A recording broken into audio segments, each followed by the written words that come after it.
descomplicando assuntos pertinentes do seu dia a dia, entrevistas, debates e muito mais. Bate-papo leve e descontraído. Vai Vendo o Podcast com Roberto da Luz.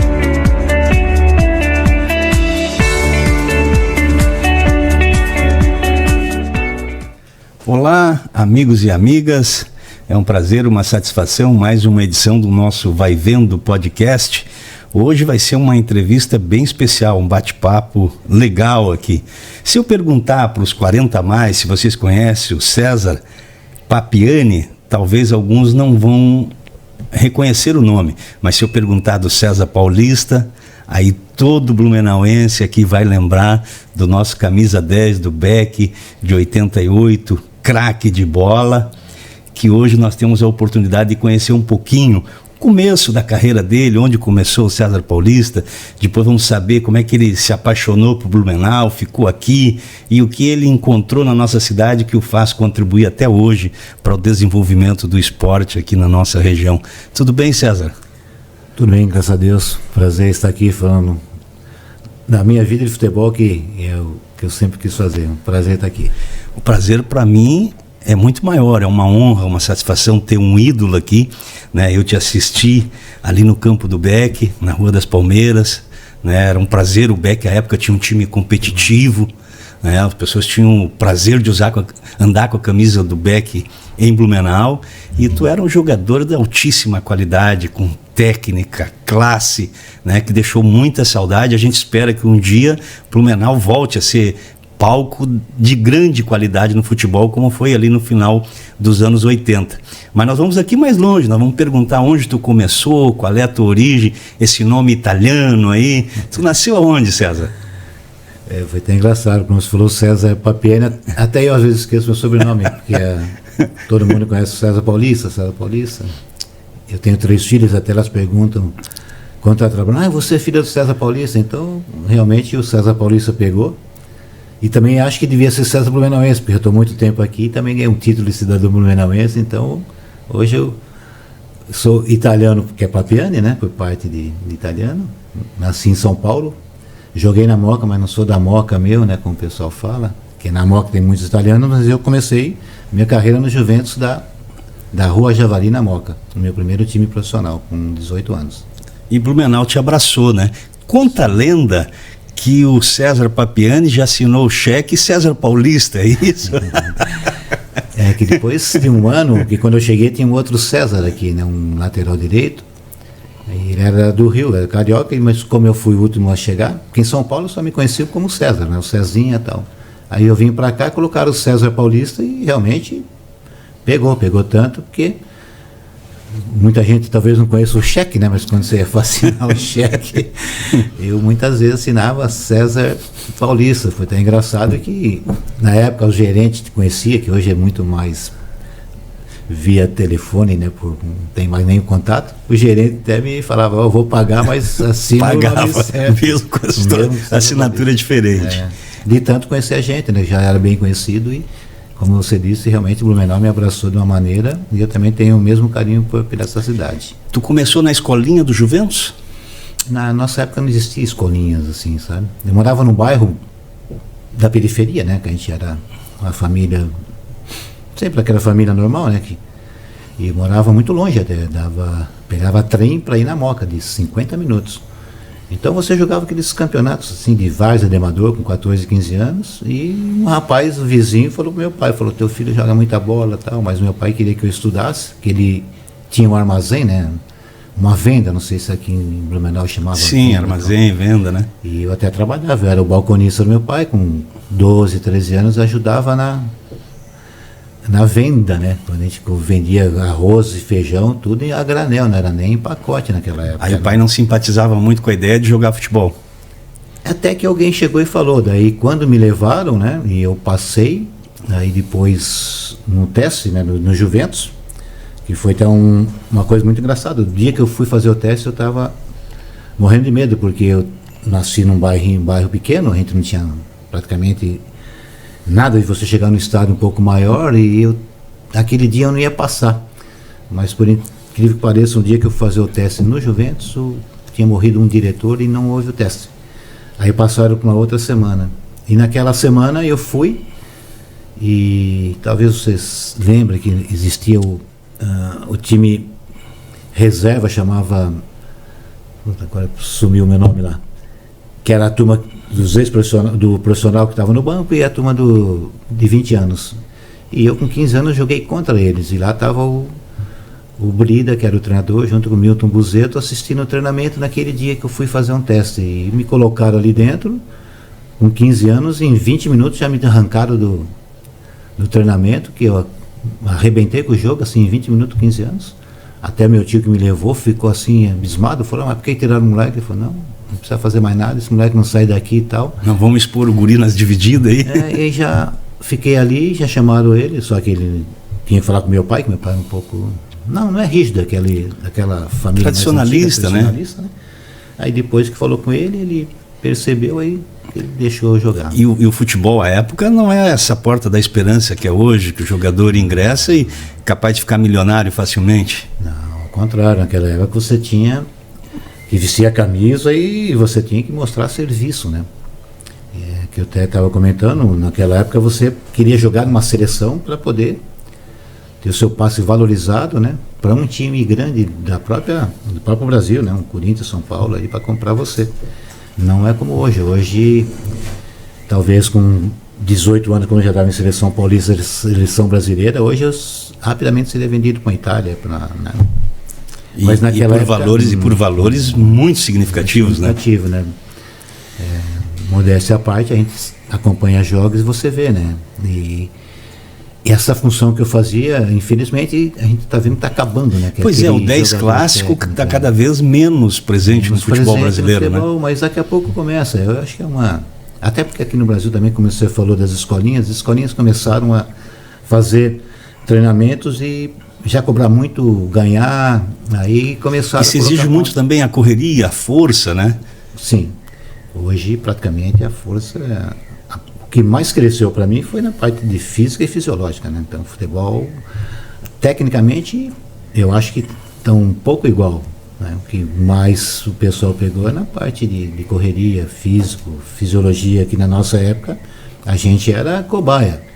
Hoje, se eu falo para você que a gente ia jantar, nós não podemos comer macarrão, porque falava que engordava, o jogador não comia. Hoje é provado, né? Hoje, então, na nossa época... Às vezes tem que comer macarrão para chegar mais forte no jogo. Então, hoje, na nossa época, na minha época, a gente era um pouco cobaia, né? Na parte de musculação, você tinha 3, 4 aparelhos de musculação. Hoje, pelo amor de Deus, você entra dentro de uma academia, o pessoal mexe até na ponta do pé até a orelha. Então, o pessoal faz mesmo o atleta profissional, que antigamente o cara era mais jogador de futebol, né? Então hoje é um atleta profissional que está ganhando dinheiro a dar com pau, que é muita coisa, né? É lógico que existe esse problema de ter muitos jogos, de tanto dinheiro que o pessoal ganha. Talvez isso exigiu do preparo físico. E também achei uma coisa muito estranha, é que depois que o preparo físico ficou muito mais forte, eles diminuíram um pouco a dimensão do campo, né? O campo diminuiu um pouco a dimensão? Hoje você joga com 105 por 68, que é o oficial da FIFA. Antigamente você pegava o Maracanã no Mineirão, tinha 110 por 75.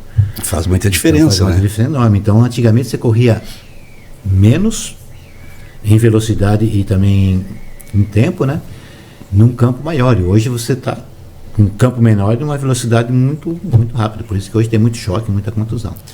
De qualquer modo, tu falou ali em mostrar serviço. O futebol sempre exigiu muito fisicamente, né? Porque a gente vê, assim, tem jogador, às vezes bom jogador que aparece, aí de repente ele parece que desconcentra fisicamente ou se machuca para alcançar o ritmo. É muito difícil. O jogador sempre foi uma exigência alta, né? Aqui a gente comenta, né? O pessoal fala, pô, às vezes o cara fala, como é que o jogador ganha tanto dinheiro? Chega lá domingo para jogar. Domingo é os 90 minutos, mas para você jogar 90 minutos, você treina 10 horas de uma semana numa intensidade muito grande para você poder jogar 90 minutos. E às vezes o cara está no banco e joga 30, 40 minutos no máximo.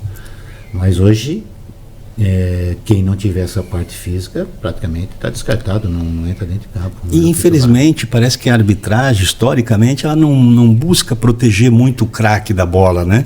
Às vezes o jogador mata a bola no peito, domina, o outro vem dar um encontrão, a arbitragem não, segue. Então, além de ter que treinar, tem a pancada durante o jogo, tem a recuperação, e o craque mesmo não é protegido, né? Hoje eu acho que é um pouquinho mais, né? Já foi pior, né? Não tinha nem cartão amarelo, né? Ia falar, na nossa época não tinha nem cartão amarelo. Aí você olhava assim, quando jogava quando cheguei aqui, contra uma Chapecoense, que o Lúcio, o zagueiro, batia com a trava de alumínio dele na trave para assustar todo mundo e dava pancada, e o juiz não dava aquele amarelo. E tem zagueiro que bate mesmo, né? Bate para machucar, né? Eu até achava engraçado que o Chicão, né? Quando eu cheguei, o Chicão é atleta de Cristo, né? E o Chicão, não, deixa Sérgio, Deus perdoa. Eu falei, perdoa, caramba, Chicão, pelo amor de Deus. Então eu vou mandar ele bater em você, porque quase sempre... O Chicão era uma figura. Chico. E ele foi zagueiro também, não foi? Ele começou como zagueiro. Eu acho que ele tinha uns pecadinhos para pagar também, que chegava junto, né? Aí eu falei, pelo amor de Deus, Chicão, Deus perdoa, não, cara. E o Lúcio assustava mesmo, né? Hoje tem uma série de coisas que você não pode fazer em campo, mas na época tinha todo tipo de bullying, provocação, agressão, não tinha câmera, né? Fora da câmera o jogador apanhava mesmo, né? Apanhava de tapa e ninguém via. Hoje, antigamente, o futebol não mudou tanto numa parte, por exemplo, mas só tinha o juiz, os dois bandeirinhas. Hoje tem juiz, dois bandeirinhas, árbitro reserva, VAR, quinto árbitro. Está sempre um olhando o outro. E como tu falou, eles estão já dando uma olhada. Estão cuidando um pouco mais do craque agora, que eles estão vendo, porque antigamente realmente era, o bicho às vezes era de mão, e eu também vou falar para você que não era santinho, porque só apanhar... era necessário, às vezes se defender, né? Se defender também. Porque tem jogador que até se esconde em campo quando começa a apanhar, né? Sim, é que a gente falava, pau que bate Chico, bate em Francisco também, do jeito que vem, vai, né? O que vai, volta. Se me cobrou tarifaço, vamos tarifar ele também. Então... eu vi que tu jogou no Atlético Mineiro. O Atlético Mineiro é um baita de um clube do Brasil. Como é que foi a tua passagem por lá? Esse foi a minha grande decepção no futebol, assim, porque eu fui lá com uma chance muito grande. Só que naquela época o Atlético Mineiro era Nelinho, o Éder, Cerezo, o Reinaldo, o João Leite. Inclusive tem uma Bíblia que o João Leite me deu. Ele tentou me... Chegasse a jogar com essa turma? Sim, era todos. O Reinaldo era um jogador extraordinário, né? Tecnicamente, Só que ele tinha um aparelho direto para ele, coitado, porque ele já tinha os dois joelhos operados, que ele, em 78, ele estava já... E para mim... O auge dele foi ali 80, 81, né? Um dos melhores jogadores do Brasil, disparado. Tecnicamente era um absurdo, né? Tecnicamente era fantástico. Quase se equiparava ao Zico. É que o Zico eram posições diferentes, né? E ele já era mais atacante, né? Só aqueles gols bonitos. Tanto é que a Reinaldo... Nós estamos falando só de Zico e Reinaldo, dois jogadores extraordinários, né? Que acima da média. E ali tu chegou que ano no Atlético Mineiro? 82. No ano de 82, eu fiquei só fiquei 3, 4 meses lá. Que era aquele negócio 3, 4 meses? Eu tive 2 problemas. Eu tive que arrancar uma unha que quebrou, e aquilo que a gente fala, na época... Tem jogador que às vezes leva um ano para se adaptar, chega numa temporada, hoje... mas na próxima temporada que ele vai começar a dar retorno, muito rápido, 3 meses já tinha que definir o futuro. Foi uma coisa engraçada. Lá em 82 a seleção brasileira estava fazendo a preparação na Toca da Raposa. A Toca da Raposa antigamente era um auge, né?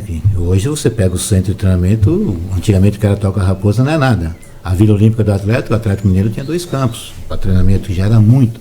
Hoje não, hoje o pessoal tem 10, né? Mas a seleção estava fazendo um jogo lá, e o treinador da seleção brasileira de 82, que todo mundo conhece, considerada uma das melhores de todos os tempos.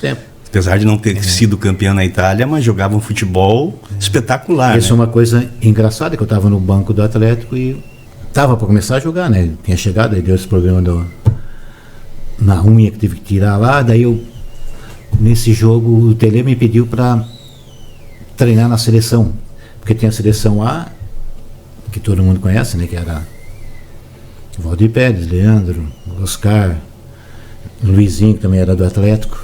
Volante espetacular, craque. Quase zagueiro, né? O Luizinho quase zagueiro e o lateral... Não, eu confundi então com outro do Atlético, Cerezo. E o lateral esquerdo era o Júnior, era Cerezo, Sócrates, Zico, Paulo Isidoro, Serginho Chulapa, porque o cara que tá machucado, Falcão, e o Éder, né? Falcão, todos esses caras. E ele me pediu para jogar na seleção reserva, que eles iam fazer um treinamento e falou, ó, o pessoal te liberou, você podia jogar, e o Tele me conhecia de São Paulo, né? Eu falei, Tele, lógico, eu vou jogar. Tu tinha sido seleção paulista de 80. De 80. Com 20 anos. 20 anos. Depois, 2 anos que eu fui para o Atlético, e daí o Tele me pediu para treinar na seleção reserva, que ninguém conhece, porque quando a seleção de 82, o titular, o pessoal conhecia, a outra não. Mas jogava o Edinho, que era o quase zagueiro do Fluminense. Jogador também de mais alta qualidade. Batista, o Paulo Isidoro. Aí ele até falou assim, vai jogar aqui, nós queremos vaga aí, tal, treina. Resumindo, acabei com o treino lá, quase que eu fui pro Fluminense, o Edinho queria me levar pro Fluminense, mas aí acabou a Copa do Mundo, ele foi para o Udinese, né? Foi ele e o Zico depois. E a época tinha a amarra para sair do clube, que era o passe do jogador, né? Infelizmente a gente não tinha, você era emprestado, acabava o empréstimo e voltava. Aí se o clube falava, quero comprar. Emprestado 3 meses. 3 meses. Às vezes 4 meses, às vezes 6 meses, dependia muito da... Porque tu chegou na seleção paulista em 80... Só pelo Juventus. Jogando pelo Juventus, mas já tinha o nome cogitado em vários clubes grandes, Santos, São Paulo, tinha interesse, e o teu Juventus não te liberava. O Corinthians também? O Corinthians também. O Matheus até foi lá. Tu lembra do time da seleção que vocês jogaram em 80? Tu jogou contra a União Soviética, aquele jogo era o Valdir Pérez, o Getúlio. O Getúlio era no lateral do São Paulo, que era do Atlético Mineiro. Valdir Pérez, goleiro da seleção brasileira. O Getúlio, Oscar... Da seleção brasileira e de São Paulo. Dario Pereira, que era da seleção do Uruguai. E super campeão pelo São Paulo também. E o Vladimir do Corinthians. E da seleção brasileira. Aí, acho que era Birubiru, Sócrates. Birubiru era um bom jogador, o Sócrates um jogador... espetacular. E o Pita dos Santos. Tinha o Renato também. Renato Pemucho. Que era um bom jogador também, né? Um meia. Aí o Cezinha aqui, César Paulista. O Careca. Careca que foi só o destaque da seleção brasileira na Copa de 86. E um grande parceiro do Maradona. Parceiro de Maradona e alemão do Napoli. Que eu joguei contra o Maradona quando eu fui para a seleção sub-20. O 10 da Argentina era o Maradona, o 10 do Uruguai era o Rubem Paz e o 10 do Paraguai era o Romerito.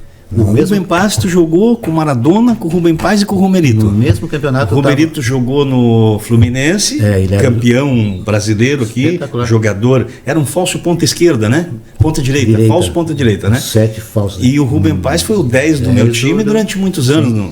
No Inter é muito respeitado. Nesse mesmo campeonato sul-americano. E o Maradona foi só o Maradona, né? Talvez... aí entre os 3, 4 melhores jogadores de todos os tempos, né? Eles colocam ele, Pelé. Pelé, Garrincha. Tem Beckenbauer, tem um monte de gente.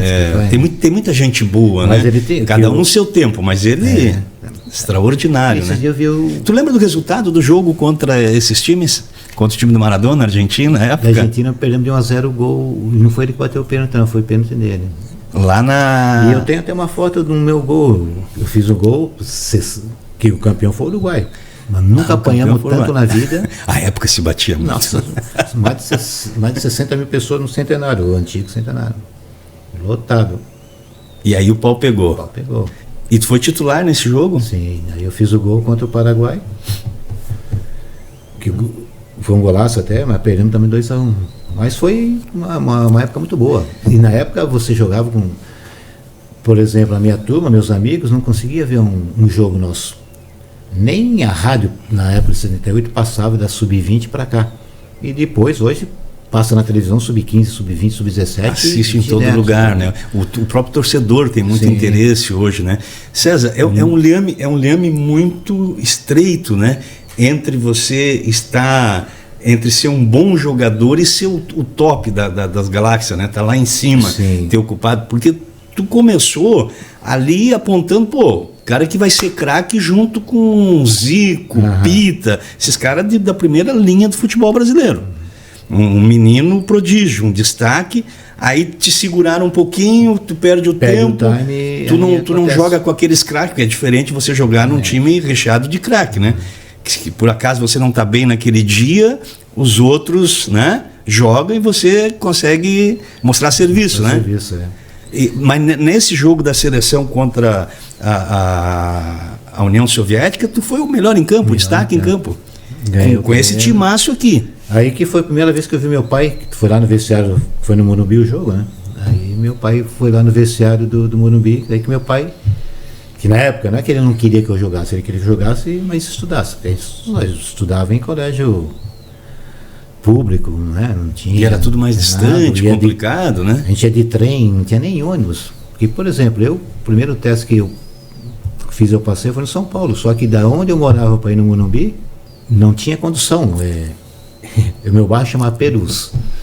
Até o Morumbi, você não teria em 1976 que eu passei, em 75 que eu passei no São Paulo, eu não conseguia ir de condução. Meu pai não tinha carro para levar, não tinha ônibus, tá? Daí que eu fui para o Juventus e passei no Juventus e fui embora. E a época o Juventus estava sempre ali disputando a Série A do Paulistão, né? Direto. E nossos juniores eram muito bons também. E hoje uma coincidência, onde eu fiz o treino do São Paulo, lá no Morumbi atrás, meu irmão mora atrás do Morumbi. Meu irmão é São Paulino, a família toda é São Paulina, né? E hoje meu irmão mora atrás, do lado do campo que eu fiz o teste no São Paulo. Nós temos aqui uma capa da Placar. A Placar era a revista mais prestigiada da época sobre futebol. A gente não tinha as coberturas que tem hoje, as imagens, então você esperava a semana inteira para comprar a Placar, né? E aí a Placar trazia o histórico da semana, e aqui tinha 4 estrelas que sobem, e isso aqui era com referência ao futebol brasileiro, né? Então tinha aqui o Jaiminho do São Paulo, o César Paulista do Juventus, o Carlos Alberto do Palmeiras e o Caio da Portuguesa. Foi pro Grêmio, isso aqui era o Carlos Alberto Miligite, falaram até. Esse Caio aqui jogou muita bola no Grêmio, né? No Grêmio. Bom jogador. E o Carlos Alberto também é jogador de destaque, né? Espetacular no Palmeiras. Então essa aqui é a Placar 487, de 24 de agosto de 1979. Glido, o último ano que o meu Inter foi campeão brasileiro. 24 de agosto? Foi 24 de agosto. Nasceu meu neto dia 24 de agosto. Aqui tu era um menino, olha aqui, ó. Apesar que o cabelo mantém o mesmo ainda, hein, César? Agora tá bem branquinho. Não, tá branquinho, mas a cabeleira toda aí, né? Aqui tu tinha 18, 20. 18 para 19 anos. Que legal, né? Que espetáculo. Aqui nós temos também, ó, a Placar. Essa é a Esportivo Manchete. Quem conheceu a revista Manchete. E esse aqui é o Serginho Chulapa. Menino no São Paulo, foi o centroavante da seleção brasileira em 82. Gostava de uma briga. Aqui era complicado, né, César? Aqui se tivesse uma dividida aqui, era bom sair de perto, hein? E aqui a garotada aqui, ó. Marola eu lembro, Claudinho, Márcio, Paulo César, Wagner, César, que chamava só de César na época, né? César Paulista virou aqui, né? Virou aqui. E aqui tinha Paulo César, gurizada boa aqui, ó. Seleção brasileira de juvenis. Aqui, bem gurizadinha mesmo. Antigamente não tinha sub-20 e sub-nada, era juvenil A ou B. Deixa eu ver que data essa revista aqui. Também é de 79. 9 de janeiro de 79. Essa é um pouquinho mais nova que essa daqui, acho. Essa aqui é de agosto, né? De 79. Tá aqui a gurizada aqui, ó. Mas tu jogou com grandes jogadores, né? Jogadores do futebol mundial e do futebol brasileiro. E a época, né, César, tem uma diferença com relação a hoje. Hoje o cara joga um campeonato bem, ele vai embora do Brasil, né? E a época os craques ficavam aqui, né? Hoje praticamente eles nem quase jogam campeonato, né? O Estevão não estava nem acabando e já vai embora. Pois mal se firma, né? E a época para conseguir uma vaga num time como o Atlético Mineiro, né? Como o Palmeiras, o Internacional, era cadeira cativa, né? Porque o jogador Era uma briga por posição, né? Tava todo mundo aqui, né? É que, como você disse, ninguém ia vendido rápido assim para fora. Muito difícil você ir para o exterior na época. Aí quando começou foi depois da nossa época, e agora até virou, tá ficando até chato, né? Porque você nem consegue ver o jogador. Não, tem jogador Estevão, que a gente não... Aí o pessoal hoje paga, por exemplo, você paga aí quase 400 milhões de Estevão, então falando que talvez vai emprestar o Estevão, porque ele não vai ser o titular lá, para tu ver uma coisa. Olha o nível. E o jogador também ganha uma fortuna. Isso é bom, né? Que o jogador ganhe dinheiro também, porque o futebol ele é muito ingrato. Pode ter aí uma média, vamos dizer, de 10 anos de futebol profissional. Ali dá para fazer talvez 3, 4 contratos. Nem sempre você já começa com um contrato alto, né? Às vezes vai iniciando, depois no segundo contrato é que avança. E quando hoje você pega um time pequeno, mas você fala assim, nervos, pensando numa Série B de catarinense e tal, é um pouco mais complicado, né? Então você tem que fazer um esforço todo para começar a buscar uma equipe grande. Isso que os investimentos na Série B, por exemplo, aumentaram muito, né? Hoje a televisão já paga um bom valor, né? A época era bem mais difícil. Você na Série B, time mediano, era bem mais complicado, né? Muito mais. A época nossa, até, por exemplo, que quando eu cheguei no Beck, o Beck ele só teve dificuldade depois, né? Que quando deu problema nas empresas, mas o Beck tinha 7 empresas que patrocinavam. Então o Beck era um time pequeno que tinha uma estrutura muito boa. Foi uma das equipes que o melhor pagava em dia era o Beck, né? Aí depois deu problema com as empresas, que foi preso o dinheiro lá na época do Collor, né? Naquele plano Collor, aí não passaram mais dinheiro, aí o Beck começou a cair um pouquinho. E tu me contou de uma filosofia interessante que a diretoria teve à época, né? O único estrangeiro de fora do futebol catarinense foi tu, que foi a cereja do bolo, né? Montamos o time, agora traz esse aqui que é bom de bola para... Foi até engraçado que quando eu vim, quem me indicou foi um jogador que tinha jogado comigo antes em Maringá, que eu joguei em Maringá há 3 meses também. No Willie Davis, lá, nossa, cidade espetacular também. Eu quase Maringá lá. Já teve bons times também, né? Quase que eu fiquei lá. O pessoal nós tínhamos um jogador, acho que no Joinville, que o nome dele era Maringá, bom jogador também. Maringá, da tua época ali, né? Aí o Léo, um zagueiro, jogou comigo lá e veio na segunda divisão. E jogou aqui em Blumenau na segunda divisão. Aí ele foi campeão e subiu. Só que daí ele foi embora, os caras não ficaram com ele, daí o Raimundo Neto perguntou, preciso de um meia. Ele falou, cara, tem um meia lá em Maringá, que é do Juventus, jogou comigo, então foi o Léo que me indicou. Aí o Raimundo foi lá e na época o Beck foi e comprou meu passe. Compraram o passe, foi um investimento razoável na época. Aí, daí os caras, todo mundo falou, como é que vai pagar um cara que não conhece, que naquela época, em 1988, eu quando eu estava viajando, você tem que ligar a cobrar, que você não tinha celular, não tinha nada, né? Então era difícil, mas eles pagaram e ficaram tudo naquela desconfiança. Aí no meu primeiro treino no Naderbal, foi todo mundo subiu para assistir o treino, que era treino coletivo, que fazia muito coletivo na época. Aí estava todo mundo naquela desconfiança. Aí o Betão, os caras, falecido Betão Negão, a gente chamava ele assim, um parceiro, que era o nosso diretor no Beck. Ele falou, eu estava morto, com medo, daí quando meteram uma bola para você, o cara meteu errado, você dominou de calcanhar com a esquerda, pegou com a direita, tocou, ele levantou e falou assim, para mim já salvou deu. O investimento. Estou satisfeito e foi embora. O Betão era desse jeito. Aí começou. Ele era uma figura também, né?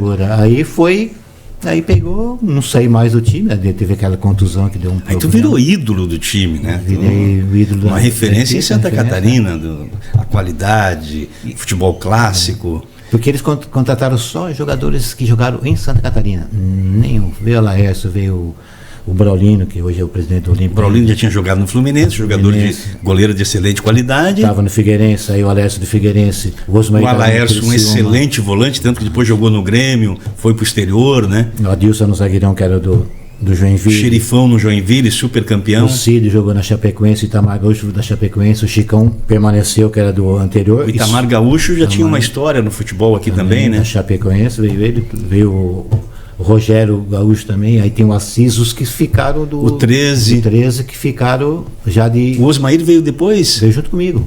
Chegou junto contigo. Só que nós somos compadres, eu jogava no Juventus, ele jogava no Criciúma, que ele tinha sido campeão, no Criciúma, e veio com o joelho operado, que era um grande jogador também. E eu fui o único que veio de fora. Aí o pessoal, na época realmente você não tinha como saber, né, quem era quem. E a torcida tinha 2 xodó, né? Um craque no meio campo e um fazedor de gol que fazia de todo jeito, que era o Chicão, né? Não tinha assim muita habilidade com a bola, mas era o atleta de Cristo. A torcida se apaixonou também, né? Ele era o artilheiro de Deus, né? Batia um pênalti como ninguém, foi um dos primeiros caras a bater pênalti de paradinha, assim, que eu até falei com ele, ó, ele batia ele e o 13, que eu também batia pênalti, cheguei aqui, os caras, não, é ele que bate, fui ver. Até completei, falei, se chegar no jogo... treino, jogo é jogo. Tem que fazer, chegou no treino, no jogo a mesma coisa, ele batia uma bola lá no cantinho. Lá, César, parece tão fácil bater um pênalti, mas não é, né? E os goleiros cada vez maiores, com mais agilidade. Agora, então, nessa parte, os goleiros... Né, evoluíram demais, né? Se tem uma posição que eu identifico que evoluiu dos anos 80 para cá, é goleiro. Porque eu lembro, eu era apaixonado pelo Tafarel em 90, né? Acho o Tafarel um jogador extraordinário. Mas tu tinha 2, 3. Hoje você tem na Série A, você tem 10 de alta qualidade.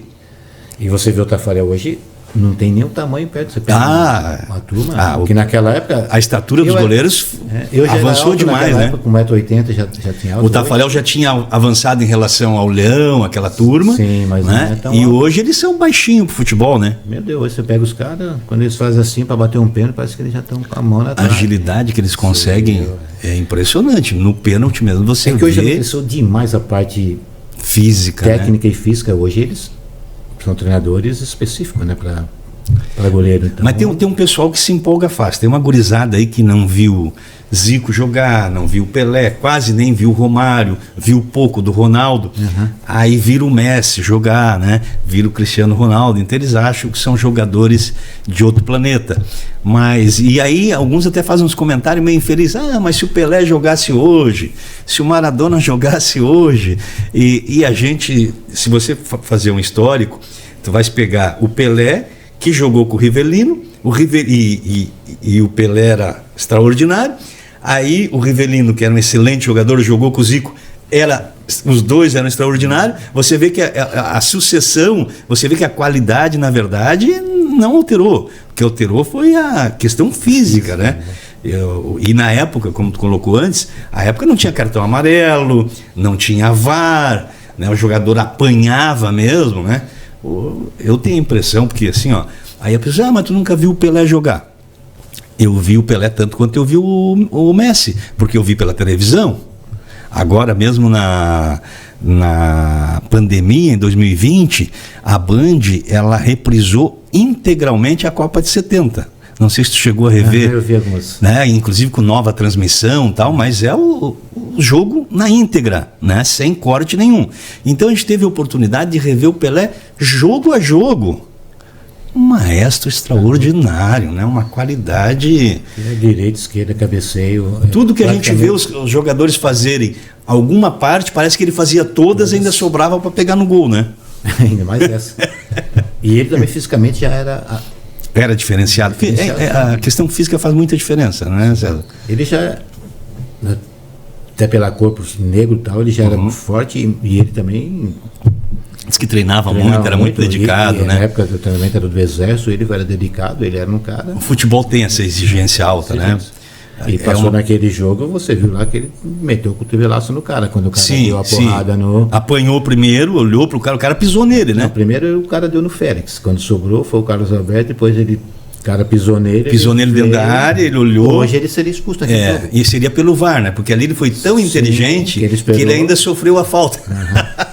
O árbitro viu a falta, porque ele fez um gesto, esperou chegar, mediu, quando chegou ele foi profissional, né? Poderia até ter matado o jogador. Mais ou menos isso foi em 94. 94, né? E não era um jogador violento, né? O nosso lateral esquerdo, Leonardo, não era um jogador violento, mas acabou perdendo a cabeça, um jogo difícil, calorão de 40 graus. Acho que foi a Copa do Mundo ali mais difícil. Parece que foi a partida mais difícil da competição, né? O futebol é muito difícil, né, César? Tem uns pequenos detalhes, né? O futebol tem isso. Eu também vejo muito esporte, né? Mas você fala assim, quando você pega um basquete, um time bom e um time ruim, tu sabe que vai ser pau. O vôlei, a mesma coisa. Agora o futebol, não, cara. O futebol, você pegar um dia o Barcelona com o Beck, às vezes dá uma zebra. Pois é, tem dia que o futebol Como diz, tem dia que de noite nada dá certo. Né? E aí o jogador é afetado, né? Dá um nervosismo, tu vê, mas não dá nada certo, erra em bola, jogadas que você faz, quando o jogo tá positivo, você faz facilmente, na hora que o bicho pega fica difícil, né? É que o cara fala, futebol é fácil. Eu falei, não, futebol é simples, mas fazer o simples é difícil pra caramba. É que tem muita gente que quer fazer o difícil e se complica. Que no futebol você tem que fazer o simplesinho, simples objetivo, mas como dizia o Gerson, para fazer o simples não é qualquer um que E tem jogador que cresce no jogo difícil, né? Tem jogador que aparece no jogo mais difícil, né? Romário é esse. E tem uns que desaparecem, né? O Ronaldo era fenomenal mesmo, fala, né? O pessoal, a gente fala de saudosista, eu falei, não é saudosista, né? Mas era muita qualidade, assim, né? Ronaldo, Romário com Hendrick, Richarlison, não estou menosprezando. Sim, não, mas a diferença é muito grande, né? Estou dizendo que não pode falar de Romário, Careca, Reinaldo, Rivaldo dessa turma que tem, né? E a quantidade que nós tínhamos de craque, né? Porque um time para ser campeão tem que ter pelo menos 2 ou 3, né? Ademir da Guia foi convocado em 70, 74, era um dos melhores meios mas tinha ele, Riverino. Muito craque, né? Craque, não dá para ir. César, tu jogou, fez a tua história dentro de campo e atuou como técnico também. Um time, para ser campeão, ele tem que ter pelo menos uns 2 ou 3 jogadores que desequilibra, né? Porque um só, às vezes, tem um craque, os caras conseguem anular, né? Sim. Por isso que os times pequenos pagam o preço disso aí, porque você às vezes tem um só e quando ele é muito marcado, machuca. Quando eu cheguei para cá, nós tínhamos um bom time, mas até quando eu jogava com os Gosmaí, nos times que jogava, os caras falavam, pega aqui, sempre vinha era 2 caras para marcar, então sempre sobrava espaço. Você tem que ter um jogador inteligente para que puxa a marcação para você poder criar, né? Porque senão o marcador não deixa respirar, né? Porque o meu marcador ficava sempre um na sobra. Então, às vezes, eu falei, vai ser bom para você fazer uma maneira. E eu torci assim, que eu tinha a marcação logo. Aí quando faz um gol, daí os caras te liberam um pouco mais, senão eles ficam até o final. Porque senão até você dominar a bola, olhar o jogo, pensar a partida. Em todo jogo eu sabia que ia ter uma marcação individual, então a gente já se preparava para isso também, né? Então a gente avisava, quando eu ia jogar o Chicão, era uma coisa, como você falou, ele não era uma técnica exímia, mas só que ele não tinha nada de burro. Ele incomodava, né? Ele segurava a bola. Chamava a marcação, né? E o futebol, às vezes você se irrita com o jogador, mas o craque desaparece. O meu time, por exemplo, tem um craque da camisa 10, o Alan Patrick. Um baita do jogador. Só que às vezes tu bota 2 na marcação, fica difícil de jogar. Se os outros não ajudarem... às vezes o cara fala, o Messi ele dá uns negocinhos só que eles esperam o momento certo, né? Não, é um jogador também espetacular, né? É que a gente fala, quando a gente fala do Pelé, a gente fala de várias valências, né? Cabeceador, chuta com os 2 pés, dribla, sabe fazer a falta. Então é uma outra situação, né? Tu foi para o Atlético Mineiro com 20 anos, depois tu voltou para o Juventus. Volta para o Juventus. Aí por onde mais tu andou? Foi em 82 aí que eu fui no interior de São Paulo, joguei em alguns lugares no interior de São Paulo. E aí aquelas propostas que tinham surgido ali no início dos anos 80, perdeu o time. Com a saída eu saí do Atlético e fui para Jaú. E foi uma coisa, ali também foi um outro problema. Quando eu saí do Atlético, e quem me pediu foi o treinador Cilinho, que era foi o criador dos meninos lá de São Paulo, né? De São Paulo e os meninos da Vila também. Aí eu já saí dali, me apresentei no interior de São Paulo, de Minas, que o 15 de Jaú, eu tinha ido para Jaú, aí eu fui fazer a minha estreia. Eu cheguei na terça-feira, o jogo treino na quarta-feira em Uberaba, e começava o Paulista no domingo. E o Cilinho tinha uma jogada ensaiada. Em 20 segundos eu torci o tornozelo, quebrei, fiquei. Eles tinham me contratado, na saída do Atlético fiquei uns 4 meses, daí que eu te falo, isso faz muita diferença no teu atleta, né? Eles engessavam o pé, que hoje no gesso não se coloca mais, era tudo, daí eu fiquei um tempasso parado e perdi aquele ano todo. E fisicamente afeta tudo. Ritmo, tudo, né? Aí voltei de novo pro Juventus, fui até curar o meu pé através do Nelsinho Batista, que jogava comigo no Juventus, treinador, né? O treinador Nelsinho Batista, que jogou comigo no Juventus, ele jogou no São Paulo, e nós fomos até na época, escondido para um massagista colocar o... Que os clubes não gostam muito que o jogador busque tratamento, né? Isso de vez em quando acontece polêmica ainda, né? Acontece até porque também quando você tem uma fratura, um negócio de joelho é uma coisa, mas quando tem a torção, todo mundo quer um massagista, o massagista sempre dava um jeitinho. E tem gente que parece que tem a mão mágica mesmo, né? Para torção, sim, né? É lógico que você não vai mexer por exemplo, nunca dei meu joelho para ninguém, né? Só o médico mesmo. Mas daí eu fui lá, aí arrumei, isso já foi em 83. Aí eu fui jogar em Bauru também no Noroeste, que aí eu conheci o Ismael em 85. Campeonatos concorridos, difíceis. Tudo Campeonato Paulista, você sempre na vitrine, né? Sim. Aí que apareceu o Beck em 80, eu fui para Maringá, depois o Beck foi me buscar e me comprou de São Paulo. E aqui no Beck do Beck foi a melhor colocação no campeonato que se alcançou até hoje, né? Foi vice-campeão. Ficou bem pertinho de ser campeão, né, César? Ele tinha sido campeão um ano antes na segunda divisão, né? De acesso, né? Aí foi para a primeira divisão, que eu não joguei na segunda, eu joguei só na primeira divisão. Aí que eu cheguei, foi realmente um ano espetacular, uma equipe muito boa, que entrosou. Como te falei, eu era o único estrangeiro que veio de fora, mas firmamos junto ali, foi 88, 89, 90, foi 3 anos espetacular. Disputamos o Campeonato Brasileiro também, contra Guarani, Curitiba, Atlético. Pois é, e teve a época se classificava para a Copa do Brasil.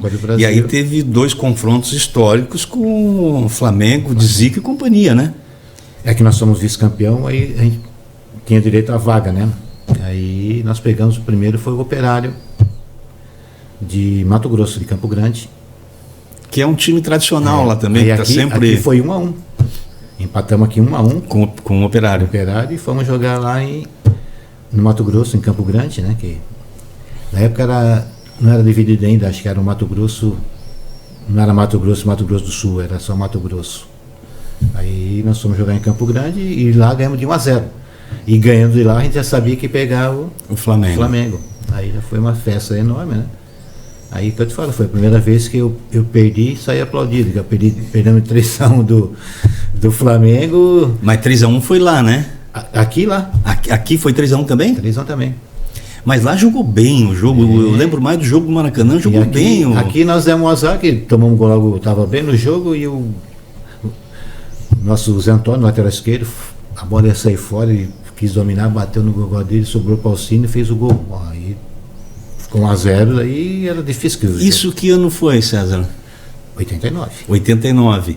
O Flamengo tinha ali um timaço também ainda, né? Não sei se o Zico estava ali ainda, né? Zico, Ailton. O Júnior estava ali ainda. Eu não sei se tem uma foto aí, mas tem uma foto, tem uns 5 jogadores uma hora que eu tô... Porque 87, 88, 89, o Flamengo tinha uma seleção ali, né? Sim. Eu acho que até o Bebeto estava ali ainda, não estava? Não, jogou o Alcine, aquele que era que foi o ponta direita, né? Peruca, que foi pro... Da Peruca foi pro Japão, depois fez história lá no Japão, né? Difícil achar. Se tiver tá lá no fundo assim, tem lá. Vamos ver se eu vou vir aqui. César Paulista confia na equipe do Blumenau. Deve estar enfiado em um canto. Uma notícia que volta, César no Corinthians. Isso aqui, que ano aqui? Isso é 80. 81. Foi depois Todo mundo queria o menino. Foi depois a seleção paulista, né? Aí quando você joga na seleção, aqui acho que é da seleção brasileira, tem a turma aqui, mas não acho que não tem a foto do Flamengo, não. É uma foto separada. Tinha qualidade, tu jogou com destaque, né, César? Sim. Jogava como jogador de ponta.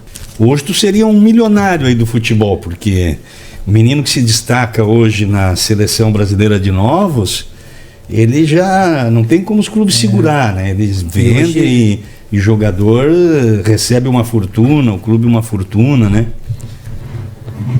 Faz parte do... Faz parte da história. Esse jogo está na memória de todo o blumenauense, esse jogo contra o Flamengo, porque jogou aqui mais gente. Jogou de cabeça erguida no Maracanã, né? Com futebol. Não era um time retranqueiro, né? Era um time que jogava com... Eu acho que eu não trouxe, era uma qualidade. Uma foto separada mesmo, cara, uma foto, não dessas assim. Mas a tua história não terminou no Beck, tu parou de jogar relativamente cedo. Hoje o jogador consegue, muitos conseguem jogar até uns 35, 34 anos, né? Tu parou com 33. Tinha alguma lesão, César? Não, foi até engraçado, eu tinha um amigo, um sócio, ficamos sócios numa lanchonete Pinguim, na Rua 15. Ah, eu lembro dela. Era o meu amigo Iberê, a gente era vizinho, ele jogava basquete e eu jogava futebol. Daí nós compramos essa lanchonete, mas eu jogava. Eu falei, cara, não, daí ficava lá, pô, vamos lá na lanchonete César Paulista e tal. E quando eu estava de folguinha, eu ia lá, ia lá um pouco. Café, tá ali. Tá.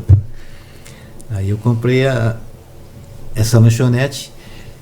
Aí no outro ano eu parei, porque o Beck estava numa pindaíba do caramba, que daí quando... Pegou a crise de 88, ele já começou uma crise no setor têxtil, né? Após aquela greve e tal, né? Na época que teve prenderam o dinheiro na poupança do Código. Daí já veio no 91, acho. E as empresas não conseguiam mais repassar não tinha recurso. O dinheiro de patrocínio, que nós tínhamos 7 patrocinadores. Artex, Teca, Hering, Karsten, Sulfabril, eram empresas grandes, né? Pô, espetacular, era até uma briga para colocar. E pagava-se em dia, rigorosamente. A gente viajava antes do jogo. Era o melhor hotel. A gente ficava no Bertaço. Ia para uma estrutura do caramba. Que legal. Sim, o Beck foi um time mais organizado que eu joguei. Você sai daqui no melhor ônibus com alimentação. O teu período no Beck foi um período excelente. Aí depois que deu aquele problema, aí saiu a turma, o Edson, o Dr. Edson da Silva, o Pingo, a turma que saiu. Aí já não tinha mais o dinheiro, aí que eu desanimei. Daí o time começou, aqui eu falo, daí você ficar lá como saco de pancada, por tudo que a gente fez. Sim, porque daí o craque do time paga a conta também, né? Aí eu resolvi, falei, bom, já que vi que não tinha mais jeito, eu quase voltei, que o Geninho foi nosso treinador aqui no Beck, e ele, com 33 anos, quase eu voltei pro Santos, que o Geninho foi pro Santos. Aí depois ele queria me levar no Botafogo, daí a minha mulher falou, pô, você gostou tanto da cidade, vai mudar de novo, as filhas no colégio. Pois é, tu gostou de Blumenau mesmo. Quando que tu decidiu que tu ia ficar aqui? Nessa pegada que o Geninho me convidou, daí até minha esposa falou, você vai viajar de novo, tá com a lanchonete, as tuas filhas estão no colégio, que você muda tudo, né? Sim. Uma filha minha nasceu aqui. Foi até engraçado que entrou o parto na época você tinha luva e tal. Uhum. Aí foi o hospital médico anestesista, o Dr. Josemar, entrou no parto, o pagamento também de luva. O que tu recebeu? Dava um carro, aquelas coisas, então, e entrou, a minha filha mais nova nasceu aqui. Aí minha mulher falou, gostou da cidade, e eu realmente também gostei muito da cidade, fui muito bem recebido aqui, né? A recíproca foi verdadeira também, eu fiz para merecer algumas coisas, sim, mas não é fácil. Mas casou, né? Porque... Casou. Tanto é que daí eu pensei bem, falei, pô, tô com a lanchonete ali, você quer saber? Vou parar de jogar. E tinha alguns convites, que eu tinha 33, hoje eu não pararia. Se você voltasse e falasse, César, e agora? Dá para fazer mais um ou dois contratos bons, né? Me arrependo. Que o cara que fala assim, não me arrependo, que o cara que não se arrepende de burrada que de repente num contrato de um ano ganha o que não ganhou em 10 anos de carreira. Daí eu falei, hoje se voltasse eu não pararia. Fiquei pensando muito cedo, eu parei, não tinha condição grave, tá louco, eu podia jogar mais 2 anos num alto nível ainda. Mas daí... Nós tivemos um jogador do Avaí aqui, eu não lembro, Marquinho. Marquinho no final da carreira fez um contrato com o Santos, jogou mais 1 ou 2 anos, jogou com o Neymar, viu o Neymar surgir. Gente boa, conheço ele bem. Mas aí tu, além de Blumenau, tu fez um casamento com o Pomerode. Daí foi engraçado que o Osmaí jogou lá um amador, eles me chamaram para jogar lá. Até a minha mulher falou, pô, mas tu falou que ia parar de jogar. É que quando eu parei, eu falei, pô, foi engraçado. 2, 3 meses, não mexo com droga, mas eu me senti assim como faltava alguma coisa para mim. Eu falei, caraca, meu. Se não tava... Porque é meio como um desemprego permanente, aí que tu tenhas um negócio, uma coisa... Como o Falcão falou, você morre 2 vezes, né? Quando você... Anormal, né? Tu ficou quantos anos no futebol? Desde os 15 anos. Pois é, são quase 18 anos, quase 20 anos de futebol. Eu acho que é complicado. Assim, agora eu tenho que começar a minha vida, né? E você só sabe o negócio de futebol. Eu tinha aquela lanchonete ali no ponto, daí eu falei, por isso que eu parei. Vou dar uma parada. Mas antes de ir para Pomerode, eu joguei em Gaspar, não no Tupi. Pessoal, uns amigos lá me levaram para jogar no 7 de setembro de Gaspar. O 13 jogava lá. Que é o pessoal, quando para, E o Gaspar, numa época, tinha um futebol competitivo, né, nesse período aí, né? Aí nós fomos lá também, não. Fomos campeão invicto. Eu jogava eu, 3 ex-profissionais, foi um dos melhores times que teve. Eu tenho um amigo que jogou ali, o Nilson, cabelo branco. Foi o meu treinador. É? O Nilson. Esqueci o sobrenome dele, era do Olímpico. Curitiba, coxa branca, né? E aí o Braulino resolveu ficar em Blumenau também. O Braulino ficou em Blumenau, o Osmar hoje está em Pomerode.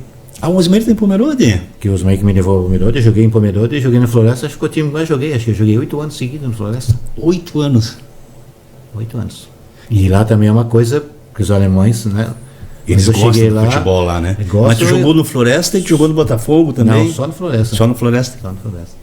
Eu fui uma vez treinador do Botafogo e o Chico... Ah, fosse treinador. Chico Raso pediu para ir lá... É treinador que eu falo. Como é que é treinador da Várzea? Você chega no domingo, você não sabe nem quem vai lá.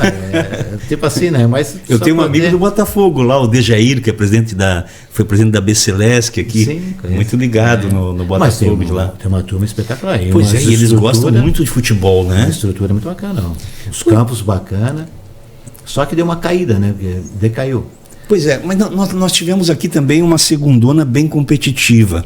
E de repente deu um hiato no futebol profissional em Blumenau. O Metropolitano, uma época, parecia que ia deslanchar, depois não tinha nem onde jogar bola. O Beck numa dificuldade enorme. Tem uma parte da torcida que se identifica mais com o Beck por causa dessa questão histórica, né? A gente tem esse apego maior. Aí o Beck praticamente tinha desaparecido. Será que agora com o SESI, com essa estrutura, será que a gente consegue refazer o futebol aqui, César? Eu até comentei, o pessoal pergunta e falou, sem o SESI pode esquecer. Não dá para jogar em Ibirama, jogar em Jaraguá, eu como treinador fui, nós somos uma campanha boa, mas cara, é um sacrifício. É difícil, né? Para o torcedor, depois que foi para Ibirama, eu falei, como é que você vai cobrar no torcedor? O torcedor do Metropolitano merece um prêmio, coitado. Nós jogamos em Timbó, uma rodovia perigosa. Jogamos em Brusque, jogamos em Ibirama. Então... Sem o fator casa é difícil, né? Muito difícil. E foi feitas boas campanhas. Eu acho que eu sou o treinador que mais vezes ficou no banco. Pois é, tu treinou os dois, né? Não, só o Metrô? Só o Metrô. O Beck, quando acabou, eu saí, não tive mais contato com o Beck. Aí depois ele pediu... Mas hoje tu está dividido também? Não, hoje, por exemplo, eu fiquei numa situação assim, eu quero que os dois subam. Sim. E hoje nós podemos ter, porque os dois vão disputar. Será que é bom ter os dois? Eu acho que sim. Não suporta, pode ter certeza. O ideal seria um só. Porque aqui em Santa Catarina, só a capital mesmo para ter o Figueirense e o Avaí, que são times tradicionalíssimos, tem 2 times que aguentam o trem. Criciúma aguentou um tempo, Próspera, mas não deu mais, né? Tubarão. Mas eu gostaria que tivesse os dois, e agora os dois aqui, porque um vai fazer o outro querer ser, né? Então eu estou torcendo que os dois subam. Se fosse uma semifinal dos dois, a gente saberia que, né? Então hoje nós estamos o risco de ter 2, 1 ou nenhum, né? Então eu estou torcendo que os dois subam agora. Mas se tivesse a semifinal, eu ia botar a camisa do Beck para jogar. É que o Beck, depois que saiu, não teve mais um contato meu com o Beck. Muita gente entrou lá, uma nova. Mudou tudo, né? Que chegou uma vez que eu fiquei até... Fiquei chateado de uma coisa, fui falar, 2 caras vieram falar comigo para treinar o time. Eu sou presidente, falei, alguma coisa errada. O presidente falou comigo sexta-feira, agora segunda-feira outro presidente. Ah, tinha 2 presidentes. Teve um ano, sabe? Então, aí falou... E para quem foi profissional, jogou de forma organizada, ver isso, até entristece, né? Até porque você vai lá também como um ídolo, um ex-jogador, pegar uma marca daquela, daí eu preferi não ir mais. Aí não fui. E ficou aquele tempo, né, que o coitado do Beck ficou... Mas tem vontade ainda de voltar a treinar? Não, porque agora eu perdi o time, né, que eu peguei um tempo da pandemia, deu aquela pandemia, e eu fiquei 1 ano na Secretaria Municipal de Esportes e não fiz o curso. Que hoje você sabe agora tem exigência do curso, né? Aí a outra coisa também que eu estava no patamar bom, o Metropolitano está fazendo boas campanhas. Pois é, mas para quem já exerceu, fica meio estranho exigir, né? Depois que quantos treinadores campeões aí que não tinham curso, né? E ex-atleta, eu acho que o atleta tem um curso de 20 anos. Até o próprio Renato, os caras fizeram... Sim, e é um bom treinador. Sim, eu sou colorado, às vezes tem gente que fala, mas é porque ele é boleiro. Não, ele sabe o que ele faz. Eu também, por ser boleiro, eu gosto. Eu não sou contra quem Eu sou contra que os caras que não são boleiros são contra os boleiros. Porque o boleiro ele também, por exemplo, eu poderia, porque eu tinha sido profissional há mais de 5 anos, poderia ser treinador de futebol. Daí os caras mudaram para fazer esses cursos agora. Isso para Série A, Série B, tal. Senão você pode ter só o normal que eu tinha antes. Mas como existe o etarismo, hoje com 65 anos é muito difícil. Hoje você vê um Luxemburgo, que foi um dos melhores treinadores do Brasil, nunca mais vai ser. Eu fico até chateado quando eles falam que ele está ultrapassado, porque você não tem a oportunidade de pegar um bom grupo e aí você culpa a idade. Não é a idade, não. Um treinador super campeão como foi o Luxemburgo, e que entende de futebol, né? Para mim foi um dos melhores treinadores. Eu também respeito muito, ele entende muito de futebol. Então hoje você vê que a dificuldade. Daí eu falei assim, e você fazer um curso agora, investir um dinheiro altíssimo que você tem que fazer para disputar um campeonato onde você joga 3 jogos, você pode ser mandado embora, tal. Daí eu falei, acho que é verdade, não tem estabilidade nenhuma, até, né? Muita gente vai falar comigo, às vezes pede uma palestra, vê um pessoal do Senai aí vem falar, tal. Eu dou alô para a rapaziada, estuda, que quem estudar e entender um pouquinho de futebol vai ganhar dinheiro, porque é o que eles estão querendo hoje. Vai ser obrigatório mesmo, não tem mais como sair. E tem pessoas se dedicando a isso, né? Que nem o Felipe Luiz está se dedicando. O Evandro, filho do Osmair. Esse Felipe Luiz parece ser uma boa promessa de técnico, né? Ele também vai ter que cumprir lá para estar na Série A e fora tem que ter o Pro. E o Pro você tem que fazer muita coisa. E até o filho do Osmair, que é meu afilhado também, que jogou aqui, está fazendo esse curso, deve fazer na Inglaterra agora. Ele também quer ser fazendo no exterior. E tem que fazer, porque quem é novo é um filão muito bom. O pessoal quer treinador. E se o cara for ex-jogador e fizer esses cursos, aí é melhor ainda. É que eu sempre falo, eu também acho que quem estudou e não jogou também tem direito de ser técnico. O Parreira foi um cara que estudou e nunca treinou e foi preparador físico, depois virou técnico, né? Mas é lógico que se você ter os dois juntos, o estudo e o conhecimento dentro de campo, que daí você vai saber como tratar um jogador, tem aquelas coisas todas. Mas tem uma filosofia que eu gosto, que é do próprio Renato, que é de deixar o jogador jogar, porque a impressão que a gente tem às vezes é que se exige tanto taticamente do jogador, ele ficar correndo atrás, o ponteiro correndo atrás de lateral, o meio-campista de qualidade correndo atrás de outro jogador, e aí você deixa de tirar o que tem de melhor. Então você pega de repente o Renato teve um ano que ele montou o time do Grêmio, até disse, um monte de refúgio aí, porque jogadores que tiveram um bom momento e aí foram descartados. Ele chama esse jogador e ele faz os caras jogar. Mas aí eu acho que tem uma importância muito grande do treinador, né? E aí cai no negócio. Ele sabe tirar do atleta, né? E se ele fosse de outro país, se ele fosse um Crespo, outro tal, ele não seria tão massacrado. Pois e ele tira o que... Infelizmente existe isso. Ele tira o que tem de melhor de jogador, ele dá confiança, vai lá, querido, joga, porque tem jogador que às vezes o técnico xinga ele na lateral, ele não consegue mais jogar. E a campanha que ele fez no Mundial, campanha e jogando bem. E ele tem consciência do time que ele tem na mão, né? Ele conhece. Só que ele realmente eu mesmo sou, às vezes, criticado pelos meus amigos que não gostam. Ele fala que o pessoal não gosta do jeitão boleiro dele. Eu falei, cara, eu vejo o resultado. O Grêmio nunca teve um timaço e está sempre chegando. Pegava jogador que você já não acreditava mais e ele fazia o cara render. Até porque também, como você falou, tem que ter os jogadores. Sim. Infelizmente nós estamos na maneira de que o treinador, eu falei, pelo amor de Deus, o treinador, se não tiver um Romário, um Pelé, um Ronaldo, não ganha jogo. Porque o futebol é muita marcação, muita guerra. Mas olha o time que ele tem, ele só tem um time bom, mas tem jogadores. Eu acho até que se ele vier para cá no Metrô, é mais difícil ele ser campeão aqui no Metrô como técnico do que eu pegar o time dele. Porque ele tem uma estrutura do caramba e grandes jogadores, né? O atual técnico da seleção brasileira, concordas com essa escolha?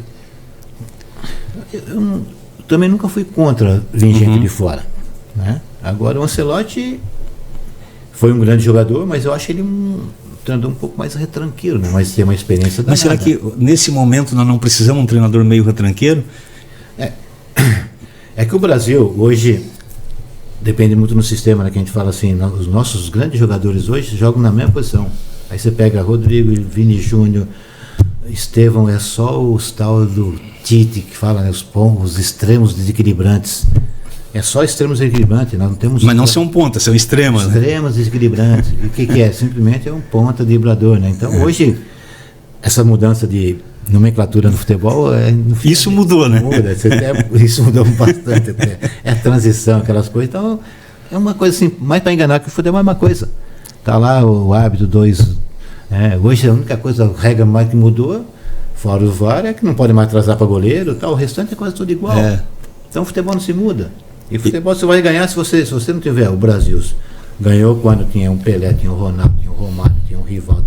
Enquanto não tiver jogador que chega lá dentro, o cara fala, esse tem que marcar. Capacidade de decidir, né? 2, 3 jogadores. É o Ronaldinho, tem que decidir. Aí você marca um, tem outro lá. E nós não. É o Vini Júnior daquela maneira, a turma é todos os extremos. Não temos centroavante igual o Ronaldo, o Romário.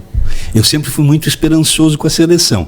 Agora, hoje, sinceramente, põe o pé no chão. Eu até preferia que o técnico fosse o Abel do Palmeiras, porque ele conhece o time que a gente tem, jogar fechadinho com esses guri correndo pelas pontas aí, que eu acho que é a única possibilidade que nós temos. Porque nós não temos hoje... O Neymar é um baita no jogador, mas não está ainda em ritmo de jogador profissional, de alto nível. Infelizmente. Não voltou, né? A gente depende que ele volte, né? Eu pensei... Estamos torcendo, né? Iria ele volta, mas eu acho que isso... Está demorando. Será que ele consegue retomar, César? Vamos ver hoje, né? Hoje não, vamos ver nesse campeonato se ele vai... tomara que ele consiga, porque é o único jogador do meio com capacidade de organizar. Senão nós dependemos de contra-ataque hoje. Pela primeira vez... Aí talvez você tenha razão de ter um retranqueiro. O Parreira ganhou na retranca com Dunga e Zinho fazendo lá aquele negócio, fez um puta... E olha que tinha bons jogadores em 94, né? Hoje a situação, eu dei uma balançada na câmera aqui, né? Hoje a situação eu vejo assim com... Não pessimismo, mas eu sempre acreditava que o Brasil era favorito. Hoje eu tenho a noção que não. Hoje nós não estamos nem entre as 10 melhores seleções do mundo hoje. Olha, até com você, porque campeonato curto assim, mas a primeira vez que eu não coloco o Brasil como... toda vez eu falo assim, o Brasil sempre fui muito esperançoso. E outra, qualquer campeonato o Brasil é favorito. Agora... Não é mais assim, né? Não acho não, cara.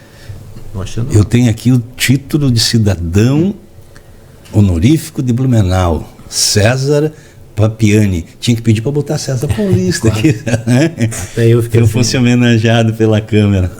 É um maior prazer também. 6 de maio de 2008, isso? 2006, 2008? 2008. Legal, um reconhecimento, né? Cidadão blumenauense, mesmo tempo que tu está aqui, o que tu contribui para a cidade. Fiquei muito...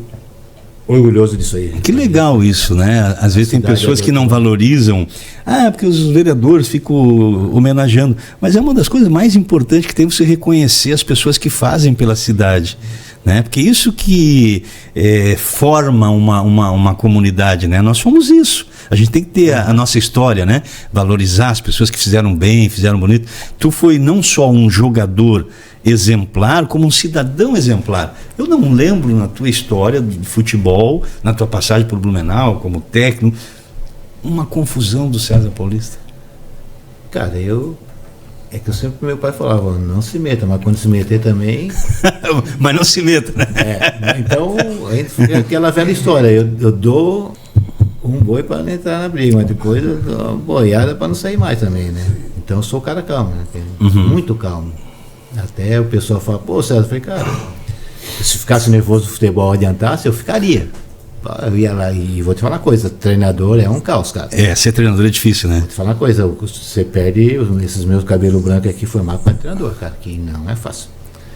Treinador, você tem que estar ligado 24 horas, 7 dias por semana, aí a gente... O que é mais difícil? A gurizada que está começando, os que já estão mais velhos? O que é difícil de gerir um grupo? Que se fala muito de gestão de grupo. Empresário. O empresário é o problema. É o gerador empresário. Aí tem que jogar de lateral porque eu quero levar para a Europa e tal. Eu falei, não, lateral já tem o Nequinha na época e tal. Tipo assim, né? Não vou ficar dando nome ao Pois esse Nequinha deu umas boas alegrias para o torcedor do Metropolitano, né?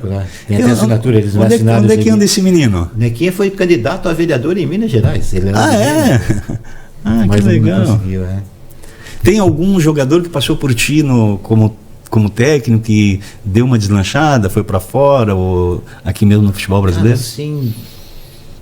Bem, o Andrei foi um jogador que nós lançamos aqui no metrô, né? Hoje ele está na Arábia. Que a gente não tinha um trabalho tão grande aqui, né? O Rafael Costa também já está parando de jogar bola. Que aqui passou bons jogadores, mas não num nível tão alto, né? Porque a gente fala assim, é que nem hoje o pessoal cobra na segunda divisão. Eu falei, cara, vocês querem o quê? Tem Série A do brasileiro, Série B do brasileiro, Série C, Série D. Aí você pega a segunda divisão de São Paulo, que é mais forte que não sei o quê. Aí você chega na segunda divisão de Santa Catarina, as garrafas de cima já foi tudo, só sobrou as de baixo. Então não tem como você ter uma qualidade tão grande de jogadores. Você acha um? O metrô agora, o moleque fez 2 gols ali, parece que é um moleque assistir, que o jogo passa na YouTube, né? Então você vai vendo alguma coisa, mas no Metropolitano passou bons jogadores, mas não que se destacou tanto, né? Foi o Andrei que foi vendido por Nantes, né? Que agora está lá, que eu me lembro assim, de maior nome, mas pouca gente que com grande estrutura. E infelizmente também a base não está tão forte, né? Será que a SAF para uma cidade como Blumenau é melhor do que o clube? Olha, essa SAF que veio para o BEC, eu tô achando que está sendo melhor, porque o BEC estava praticamente às moscas, né? Hoje você vê que ele está crescendo. Dá pra gente ter uma esperança aí. Tem uma esperança, até conversaram comigo, quando aí deu até um problema, o pessoal do Metropolitano, os caras tal, eu falei, não, pediram para vestir a camisa nova a primeira vez, com o maior prazer, eu fui jogador do BEC, como depois me convidaram no Metropolitano, aquilo que eu falo, eu torço para os dois. Só que o BEC, se não tem a SAF, eu acho que ele nunca mais viria. Então agora eles estão fazendo um negócio e falaram que vai vir mais coisas ainda. E estou acreditando, porque por enquanto, até agora o que falaram, estão sendo cumpridos e vão disputar a Copa Santa Catarina visando ou a Série D ou a Copa do Brasil. Então eles estão pensando lá na frente. Pô, que legal. Estão pensando em arrumar aqui, arrumaram a estrutura lá na Artex. Isso tudo foi graças à SAF, porque se não tivesse SAF eu não ia arrumar nada disso e o BEC não estaria nem disputando. A estrutura da Artex para treinamento é muito boa, muito, né? O campo bom, né? Fora o campo, eles fizeram várias coisas lá, investiram um monte de dinheiro ali dentro. Isso foi saber. Sim, fizeram uma estrutura espetacular. E precisa, né? Para ter resultado no campo tem que ter um bom suporte, né? E hoje eles podem cobrar dos jogadores, hoje que eles estão dando o suporte necessário. E se não tivesse essa SAF, por isso, eu sempre fui um pouco contra, apesar que eu nunca vi um contrato SAF qual que é realmente o percentual de jogador, não sei o que, tal, ou se daqui a pouco ela fala, estou indo embora, eu levo tudo e fica, Deus dará, né? Isso tudo tem os problemas, então tem que ser bem... e aí depende, por exemplo, no BEC não tinha nada, então tudo que vier é diferente de você pegar um Flamengo, pegar um Atlético Mineiro, pegar um Inter, né? Aí, o que vai ficar quando sair? Essa é a preocupação. O do Vasco já não foi muito bem, né? O 777 já foi, já deu aquela zebra. Pois o Botafogo já deu resultado, um título que procurou a vida inteira, campeão da Libertadores, foi campeão. Só que aquele negócio, ele foi embora. Se levar mais 20 anos já está no lucro. Aí só que já mandou os jogadores embora. Isso faz parte, né? Eu acho que não tem, é inevitável, não né? Tem como. Infelizmente não. O futebol ele é gerido pela máquina financeira. Até para atrair o jogador, aquela expectativa, esperança. Sim. Que de repente você vai vir, vai vestir a camisa, vai conquistar um título, vai para a Europa, vai ficar rico, vai ajudar a família. Tem tudo isso também que a gente não pode. Tem gente que às vezes, eu sou um torcedor fanático do meu time, mas quando o jogador tem a oportunidade de ir embora, eu penso o seguinte, se ele jogar ele joga um campeonato inteiro maravilhosamente bem, é campeão. Vamos pegar o Gabigol do Flamengo. Amontoa título, de repente tem um ano ruim, o torcedor fica xingando. Se ele tem a oportunidade de ganhar dinheiro para sustentar a segunda geração dele, vai lá ser feliz, né? Não tem como segurar. E abre espaço para outro. E hoje é negócio, o cara fala, ele foi, não é quebra de contrato, está no contrato a multa. Sim, e esse dinheiro ajuda o clube, e o clube coloca a multa, generar mais pessoas, né? Formar mais atletas, mais jogadores. Na janela, o cara depositou dele, o cara não está quebrando o contrato, não é culpa do jogador. O Gerson do Flamengo foi isso? Sim. O cara chegou lá, pagou, vai embora, não tem que fazer mais nada. E aí se deixar um monte de dinheiro desse na conta do clube, não dá nem para reclamar, né? Você paga a folha do ano inteiro, vai lá, compra outro jogador. Acho que isso faz o futebol, né? César, esse bate-papo foi maravilhoso, tá aqui, camisa do Juventus, onde o César começou, a camisa do BEC, essa aqui a gente tinha essa camisa, nós tínhamos uma patota, compramos um jogo de camisa esse aqui nos anos 90 para jogar. Tá? Essa aqui é do Metropolitano, né? Aqui é da Seleção Paulista. Seleção de craques que a gente leu aqui, né? Jogava Careca, César, Sócrates. Timácio, imagina esses jogadores da seleção paulista hoje com a camisa da seleção brasileira, ia encher a gente de orgulho. Seria quase uma seleção brasileira. Praticamente todos. Olha aqui, ó. Vou até ler novamente aqui, ó. Só craque. Valdir Pérez, seleção brasileira. Getúlio não foi seleção, mas um jogador extraordinário, né? O Oscar, nem se comenta, um cracaço de São Paulo, seleção. Dario Pereira, craque uruguaio. Vladimir, craque da seleção e do Corinthians, adorado pela torcida do Corinthians. O Birubiru, jogador de marcação, dedicado, aquele motorzinho do time que jogou no Corinthians, a torcida do Corinthians adorava ele, né? E Sócrates, doutor Sócrates, olha, é pouco jogador que a gente consegue identificar com aquela qualidade de jogo, jogador diferenciado completamente, né? O Paquetá lembra um pouquinho de longe, assim, né? Um pouquinho, né? Mas a técnica do Sócrates era um negócio, parecia que não estava jogando futebol, estava brincando, assim, né? Renato Pemucho, que era um baita de um jogador também. César Paulista, craque da camisa 10. O Careca, craque do Napoli, da seleção brasileira. E o Zé Sérgio, não lembro muito, mas que era um excelente jogador de São Paulo também. A seleção brasileira também jogou mundialito pelo... Pois é, imagina isso aqui hoje com a camisa da seleção brasileira. Então foi um prazer, uma satisfação. Isso aqui é uma homenagem para ti também, ao cidadão César Paulista, por tudo que fez, por tudo que faz, né? Blumenau gosta de ti, Pomerode gosta de ti, né? Quando a gente fala, eu sei que vamos levar lá para a Patota dos Colorados, vou divulgar aqui, vou falar, todo mundo vai dizer, pô, que legal a história do César Paulista. César, para encerrar, além do arrependimento de ter parado com 33, talvez dava para fazer mais 1 ou 2 anos ali. Teve mais algum arrependimento na tua carreira de futebol e um clube que tu poderia ter jogado e que tu não jogou, que tu gostaria de ter jogado e que faltou pouco para tu ter jogado? Olha, o arrependimento eu não tenho não, cara. Procurei fazer tudo da melhor maneira. Eu só tenho realmente que gostaria de ter jogado no São Paulo, que eu bati depois desse jogo, bati quase no São Paulo, mas o Juventus não vendeu, eu fiquei realmente, deu uma confusão no Juventus por causa disso. E tu chegou perto de estar lá nesse timaço, né? Perto de estar lá, porque quando acabou esse negócio da seleção paulista, o São Paulo também foi contratar tal, e como disse, não chegou. Então mas isso não é arrependimento, isso foi uma coisa que aconteceu. A época, em razão da legislação, né? Gostaria de ter jogado, porque meu pai é São Paulino, meu irmão hoje mora atrás do Morumbi, 200 metros, São Paulino também. O meu genro é São Paulino, que me deu agora um neto, meu primeiro neto. Que legal. Dessa menina que já nasceu em Blumenau? Não, da do meio. Ah, tá. Eu tenho 3 filhas, né? As 2 vieram de São Paulo e a única nasceu em Blumenau. E o meu genro, que veio de São Paulo, mora aqui, paulistano, né? E também mora perto do Morumbi, é São Paulino também. Então, se eu tivesse jogado no São Paulo, seria uma glória, que eu joguei no Juventus, espetacular também, no Beck foi muito bem recebido, então só faltou seleção brasileira, seleção paulista, só faltou realmente São Paulo. E podia ter jogado no Palmeiras com esse jeitinho italiano, ia se dar bem com a torcida lá, né? Também, né? César, muito obrigado. Eu que agradeço. Vocês não sabem, mas um dia eu já dei um carrinho no César, tá? Ainda bem que ele não lembra. Tomou amarelo. É verdade.